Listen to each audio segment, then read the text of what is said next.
Capítulo 3. Encontro com Gunnar Vingre. Despedi-me de meus pais e de meus irmãos e iniciei mais uma vez a viagem para os Estados Unidos da América. As preocupações não eram tantas como da primeira vez, pois eu estava retornando para um país que eu já conhecia. Ao aproximar-me da América do Norte, Jesus respondeu às minhas orações. As bênçãos divinas vieram sobre mim e tudo se modificou. O mundo pareceu-me diferente depois que recebi a resposta àquela oração. Parecia que o vento havia levado para longe todos os meus problemas. Meu caminho agora estava claro e eu não tinha dúvidas. Estava resolvido, a partir daquele momento, a dedicar totalmente minha vida ao Senhor e a contar aos que desejassem ouvir o que eu recebera de Deus e que a salvação é para todos aqueles que creem. Enquanto eu esperava que Deus me abrisse o caminho e concretizasse aquela minha resolução, comecei a trabalhar na casa atacadista de frutas, conforme eu prometera. Durante uma conferência evangelística de que participei na cidade de Chicago, conheci um jovem sueco chamado Gunnar Vingre. Ele estava na América havia vários anos, mas fazia pouco tempo que terminara os estudos em um Instituto Bíblico Batista. Sentia-se desejoso de iniciar o trabalho como missionário da Igreja Batista. Conversamos longamente. Ele me contou que, após orar muito, recebera o batismo com o Espírito Santo e que, com o batismo, adquirira a certeza de que no futuro seria missionário aonde quer que o Senhor o mandasse. Quanto mais Gunnar Vingre falava, mais interessado eu ficava sobre o assunto e mais convicção eu tinha de que ambos havíamos entendido o que está escrito na Bíblia e que nossos ideais quanto ao futuro na obra do Senhor eram semelhantes. Revelei-lhe então o que eu pensava. Resolvemos nos encontrar diariamente para orar e esperar que Deus nos mostrasse o caminho a seguir. Certo dia, o dono da casa onde Gunnar Vingre se hospedava recebeu de Deus uma revelação e profetizou para nós que iríamos para o Pará. Esse nome era uma orientação para nós, apesar de nunca o termos ouvido antes. Acrescentou que tinha a impressão de que esse nome era de uma cidade em algum lugar. Da nossa parte, reconhecemos essas palavras como resposta de Deus às nossas orações, pois estávamos pedindo direção de Deus. Procuramos então a biblioteca da cidade a fim de pesquisarmos onde estaria localizado o Pará. Descobrimos que o Pará ficava no norte do Brasil. Visto no mapa, ele ficava tão longe que pensamos não ser essa a direção divina. A melhor forma de sabermos se realmente era essa a vontade do Senhor era orar. E foi o que fizemos durante uma semana, dia e noite. Finalmente, Deus confirmou que devíamos ir para o Pará. Logo que tivemos essa certeza, levamos o fato ao conhecimento do pastor e de alguns irmãos membros da igreja. Eles não se mostraram muito entusiasmados, mencionaram dificuldades de clima e predisseram que quando chegássemos lá e víssemos e sentíssemos a situação, voltaríamos sem demora. Por isso não nos prometeram qualquer garantia de sustento, nem ao menos se prontificaram a nos ajudar a comprar Bíblias e Novos Testamentos.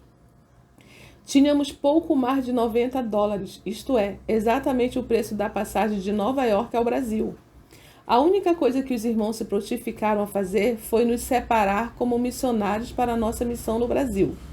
Apesar de todas essas dificuldades, tínhamos certeza de que estávamos na vontade de Deus.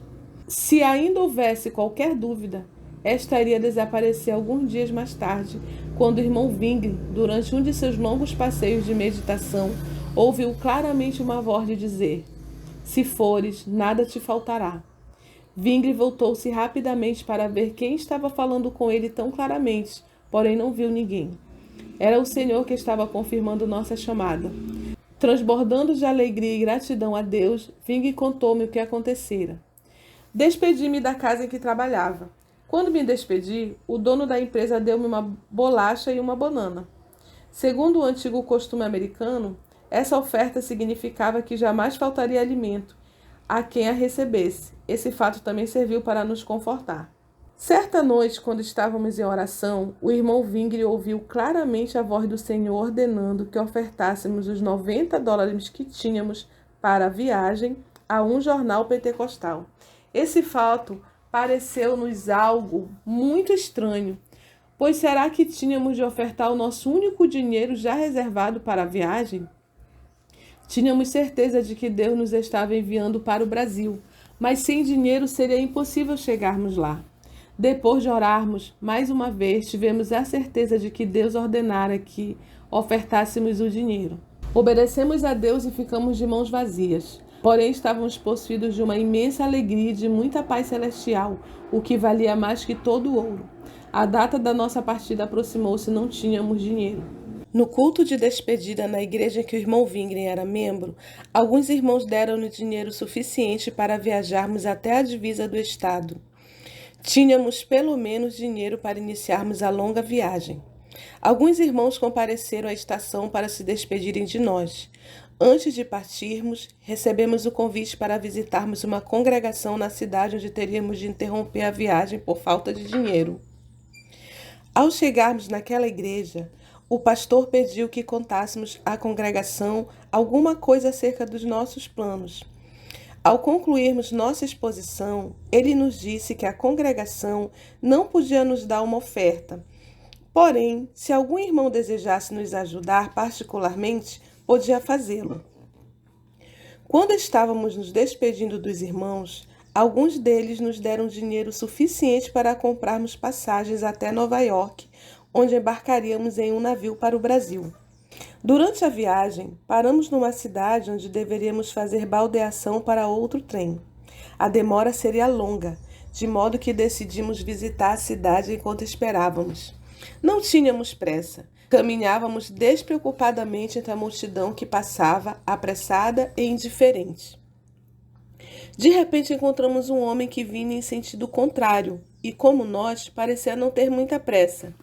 Ele olhou para nós e reagiu como se tivesse encontrado alguém a quem ele não via desde muito tempo.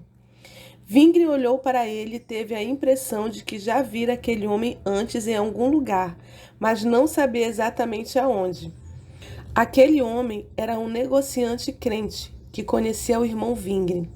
Logo que nos apresentamos, ele falou: "Estou surpreso de lhe encontrar nesta cidade, irmão Wingren. Após tanto tempo que não lhe vejo. Eu estava exatamente pensando no irmão. Ou melhor, eu estava me dirigindo ao correio para lhe enviar esta carta. Dentro dela coloquei $90, pois foi a quantia que o Senhor ordenou que eu lhe mandasse. Agora que lhe encontrei, não preciso mais enviar o dinheiro pelo correio." Wingren olhou para mim de modo tão expressivo que não pôde esconder sua alegria e emoção. $90 tinham sido ofertados ao Jornal Pentecostal de Chicago e $90 era o que estávamos recebendo naquele momento, quantia que correspondia exatamente ao preço das passagens de Nova York ao Brasil. Quando contamos essa experiência e nossos planos a esse irmão, ele quase saltou de alegria. Após conversarmos mais um pouco, ele nos convidou a ficar alguns dias em sua casa, o que fizemos com satisfação. Entretanto, a estada em sua casa não foi longa, pois através de uma profecia ficamos sabendo que um navio sairia de Nova York no dia 5 de novembro. Logo que chegamos à grande cidade de Nova York, procuramos as principais companhias, mas nas listas de saída não constava nenhum navio com saída para o Brasil marcada para o dia 5. Continuamos a busca e finalmente descobrimos que um navio estivera nos estaleiros em concerto prolongado e não fora incluído nas listas. Sairia para o Brasil exatamente no dia 5 de novembro. Essa era mais uma prova de que o Senhor estava dirigindo os nossos passos e de que estávamos no centro da sua vontade. Ao Salvador Jesus, eu desejo obedecer.